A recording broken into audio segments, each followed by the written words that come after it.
What's going on, everyone? Today I am gonna walk you through how I took basically my biggest trade ever.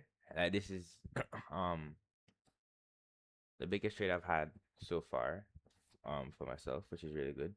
Um every day is just more and more improvement. So yeah, I'm gonna try record this extremely quickly because I got stuff to do. So let me clear off my charts and yeah. First we'll start on the daily time frame. Now, today I noticed today I was expecting higher prices just because of these 50-minute triple highs right here. You have one high, two high, three high. So at that point I'm expecting higher prices. That's basically set the stage for me for today. Obviously we didn't get it today, but long term I'm so sure these highs will get hit. Anyways, on the daily, let me delete this too. Uh, Pretty neutral, but leaning more bullish because we're trading off of the opening price of this order block right here. I'm write that out here. Order block. So if you see on like the 5 minute, this order block was putting in work. We like see order block was formed, came down, rallied up, came down, kind of rally up, not really, came down, rally up, came down, rally up. So this order block is putting in work right now. And yeah. So that was basically my thought process on the daily was that anyhow we came down to this, we're gonna be fine. And also we swept multiple daily lows. Swept that this low, we swept this low, we swept this low. We reacted off 50% off this wick right here. If you mark quadrants from this wick, you can see we just touched the top of it and then rally back up. So yeah. Okay, let me speed through this. So 15-minute time frame now. Let me turn off my executions for now. Just, 15-minute time frame. I'm gonna delete this order block too. So we had mentioned that we had the highs, three highs, one, two, three, triple highs up here. On when market opens at 9:30. 9:30 is uh right here. 9:30 open. So as you can see, as soon like even before market, pre-market, huge sell-off. No, this is 9:30 p.m. Hold on. Whoops, wrong timeline. Hold on.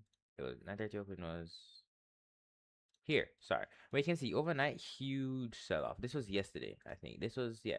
This was yesterday's New York into Asia session. Just overall a really big sell-off. So usually when there's a huge sell-off like this, I'm expecting high prices the next day. Especially because it's the end of the week, and this was also because that day was a FOMC day. So yeah. Um. So market open here, huge sell off same way, but this is what I want to see when I'm expecting higher prices. I want to see a trade when market opens. I want to see the market trade lower before I want higher prices. Same thing for if I want lower prices. Let's say my drawn liquidity was down here. I don't want the market to trade higher first, taking out some sort of like buy side liquidity, like this for example. So ideally, something like this, we trade higher, take out this liquidity up here, and then drop all the way down and to our low. If I can scroll, that would be very nice. Yeah, so straight to the low, just like that. So, um, really good. So I'm treating all of this as a Judas swing. Hold on. Sorry about that. I had to pause and just edit out. Anyways, so yeah, as I'm saying, we got a This is called a Judas swing, where the market's gonna trade lower and take out some sort of sell side liquidity before we trade higher. In this point, the sell side I was looking at was London low, which is right here. So as soon as this gets taken out, that sets the stage to me for higher prices. Obviously, we haven't gotten much higher yet, but I'm expecting this high to be hit up to there. Anyways, let's drop to 1 minute time frame so you can see everything. My thought process. I'll turn on my executions now. Ooh, one more thing. One more thing was midnight open and 8:30 open. So our midnight open midnight opening price is a really important phase in price.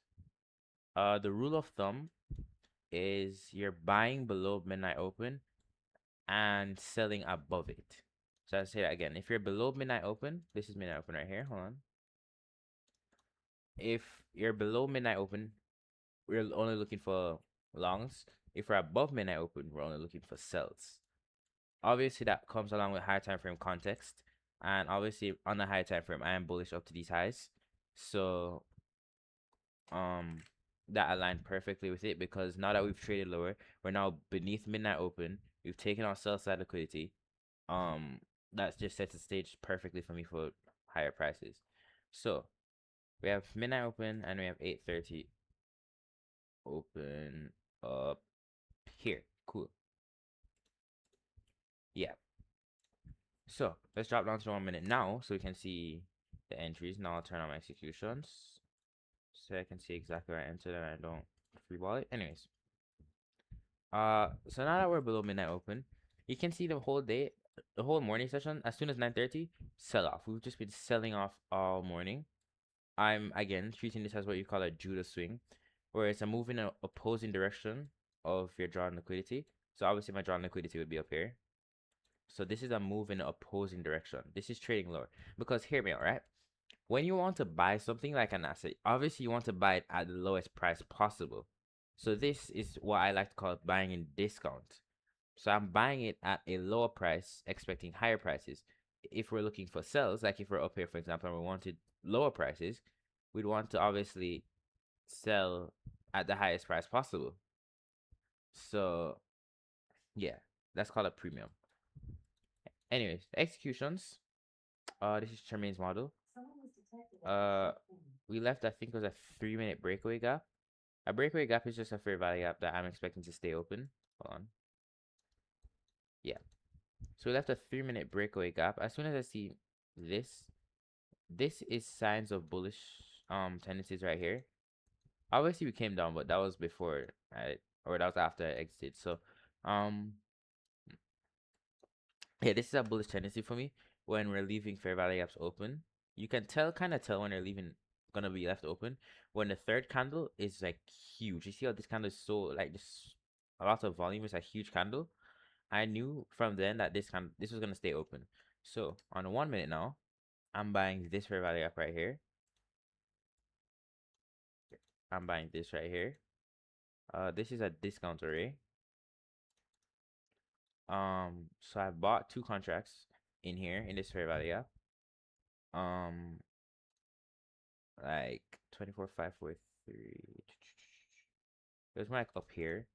My stop loss was below this fair value gap right here, because anyhow the market wants to trade back into this fair value gap, I'm allowing it to trade into this one alone. But I want to see this one stay this one, I want to see this fair value gap right here stay open, and this one offer support for us to go higher. My exits were 25,604. This was my first partial, right? I remember now. So yeah, in hindsight, it's a really small trade, but in terms of risk management and everything, this was my biggest trade yet. I entered it 2 contracts. I took a partial at CE of this book right here, because this was a new I think it was a news like Ukraine news or something like that. So took a partial here. I was expecting these 70-30 highs to get hit. This was equal highs. Obviously we haven't hit them yet, but I was expecting these highs to get hit. So I trailed my stop loss. I think it was like below this fair value gap. Yeah, and this is where I got stopped out in profit. So in turn, really good day, very big trading day. I wish we had gone to at least 8:30 open. That would have been much better. I think we're gonna hit it soon actually. But yeah, that was a trade recap for today. Um, it's easier to tell because YM was just pumping today. So that's another sign that you can use, and especially because the dollar is so bearish. If you look on the dollar index, just huge sell off the entire day. Huge sell off. So usually when the dollar index is weak, Nasdaq is has more strength. So that's like a rule of thumb that I like to use. So since the dollar is bearish, I'm in turn bullish on Nasdaq. And obviously YM set the stage, higher prices. YM did really well today in terms of delivery. I'm sure I could have found an entry in this somewhere. Uh, somewhere I could have found an entry in this probably.